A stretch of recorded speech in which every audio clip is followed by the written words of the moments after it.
Em nosso estudo de hoje, a lição 105 do livro Palavras da Vida Eterna. Estejamos atentos.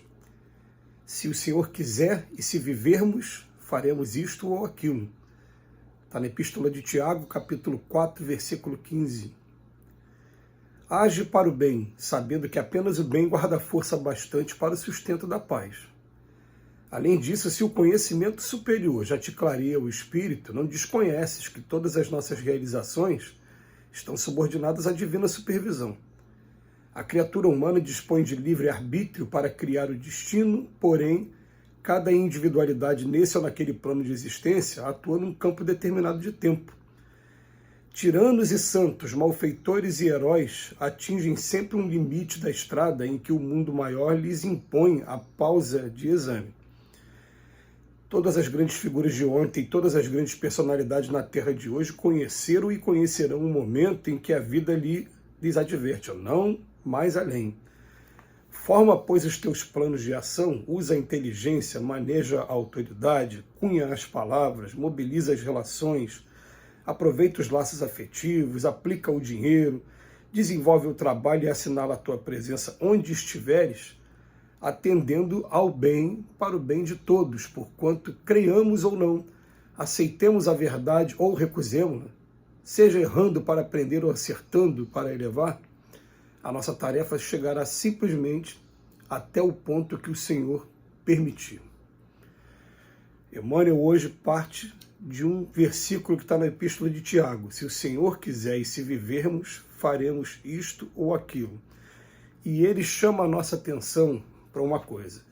Quando a gente tem a intenção do bem, olha, ele chama atenção para isso. Intenção. Tudo que a gente tiver, intenção do bem. A gente precisa, antes disso, a gente saber discernir o que é o bem e o mal, né? A gente vai ter que ter todo um trabalho de estudo do Evangelho, de autoconhecimento, para a gente entender o que é bem e o que é mal ainda na gente.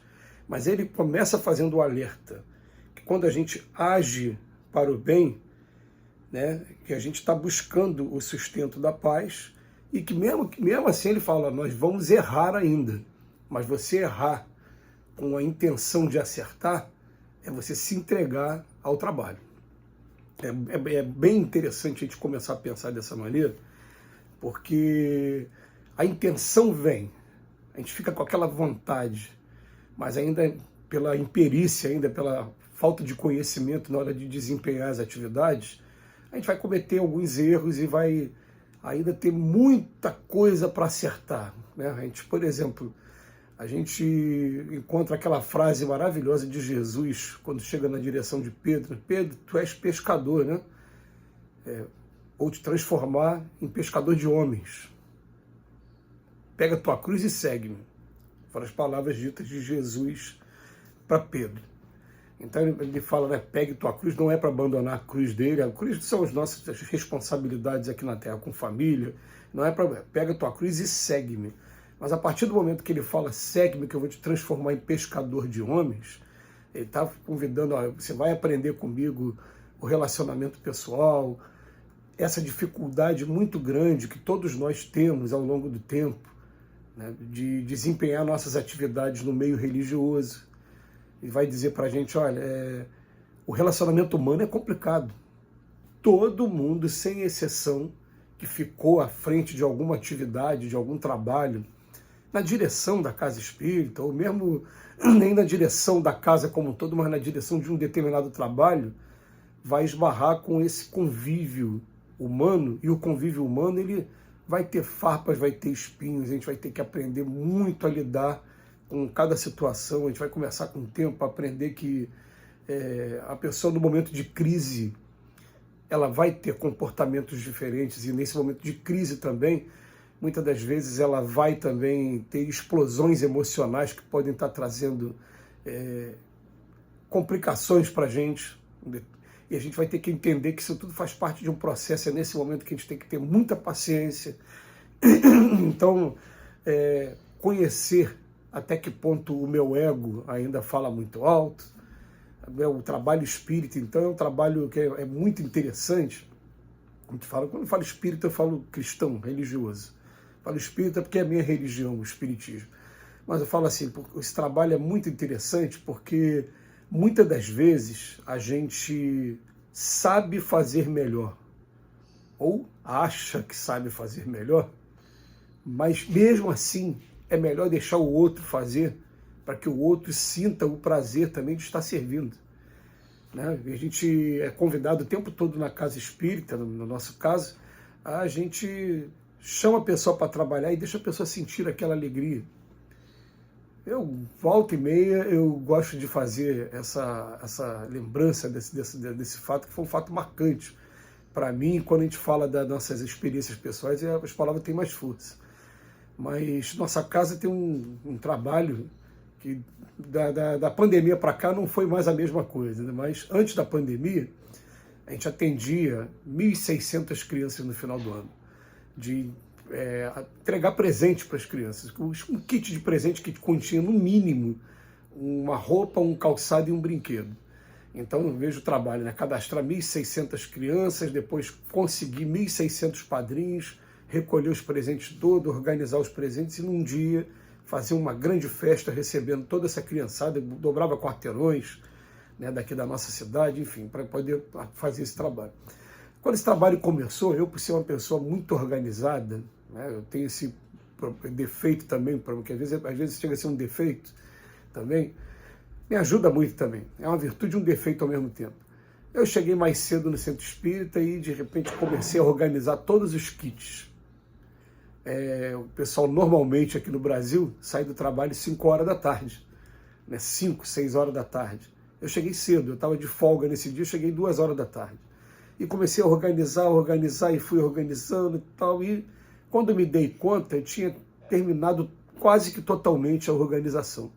Quando deu 5 horas, 6 horas, começou a chegar, as pessoas começaram a chegar, e as pessoas olhavam e com uma decepção, porque elas tinham vindo na intenção de ajudar.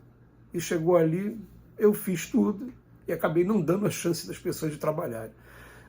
Ali foi uma lição tão grande para a gente, que eu falei, a partir de agora eu tenho que dar a oportunidade para as pessoas fazerem a parte dela, falarem do jeito que elas sabem falar, trabalharem do jeito que ela trabalha também. É claro que a gente tem que ter assim, um discernimento para saber quando a coisa pode estar fugindo do objetivo, quando pode estar tomando um outro caminho, tudo bem. Mas isso é diferente de deixa a pessoa tomar a iniciativa de trabalhar. Então o que acontece? Ele vem e fala, quando a gente começa a fazer para o bem, a gente vai errar também. Mas ele usa aqui, seja errando para aprender ou acertando para elevar, a nossa tarefa chegará simplesmente até o ponto que o Senhor permitir. Ele vai colocando o seguinte, que quando a gente começa a trabalhar, a gente vai tendo permissões. E enquanto a gente não obtém permissões maiores, a gente vai só até onde a gente puder, aonde tiver autorização. Isso é muito bom a gente guardar com a gente deixar aqui registrado, porque ele fala assim, em todos os setores, ele conforme vem desenvolvendo aqui o estudo de hoje, ele fala, a criatura humana dispõe de livre-arbítrio para criar o destino. Tudo bem. Mas, porém, cada individualidade, nesse ou naquele plano, vai atuar num campo determinado. Aí fala, até os tiranos e santos, os malfeitores e heróis, vão até um limite da estrada que o mundo maior impõe para eles. Então, até os tiranos têm limite. Resumindo,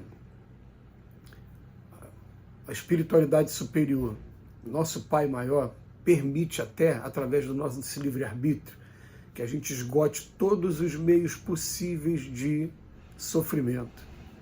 Mas chega um determinado momento e fala, acabou. Até aqui era somente para o seu aprendizado. Você está insistindo, então agora a rédea está comigo. A gente nunca teve o controle da situação. Quando a gente estuda essas regiões inferiores, a gente vai encontrar o seguinte cenário. As regiões de sofrimento dos espíritos, de reflexão dos espíritos, a gente vai encontrar assim, um grande hospital moral, em que os espíritos superiores estão ao redor daquilo tudo, tomando conta de tudo. Logo depois dos espíritos superiores, vem alguns espíritos que acham que mandam. E esses espíritos, eles são tiranos mesmo. Eles vão fazer você reconhecer o seu erro, te humilhando ali até. É o que está relatado nos livros, por exemplo, Libertação e Ação e Reação, de André Luiz. Para que você aprenda que você errou. Mas tem limite também. Tudo tem limite. Só vai até onde Deus permite. Que Jesus nos abençoe hoje e sempre.